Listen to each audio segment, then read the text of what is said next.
ஆறாவது கொஸ்டினை பார்ப்போம். சோ 6th கொஸ்டினை பாருங்க. வணிகம் ஒன்றினால் நிதியாண்டொன்றில் உழைத்த இலாபத்தை பிரதிநிதித்துவப்படுத்துகின்ற சமன்பாடு.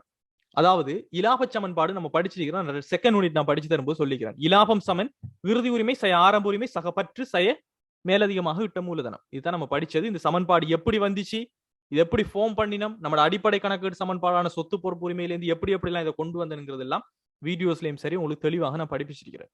சோ இதன் அடிப்படையில் ஆன்சர் சொல்லுங்க பாப்போம். ரெண்டாவது. Right, second one. Any others? What about others?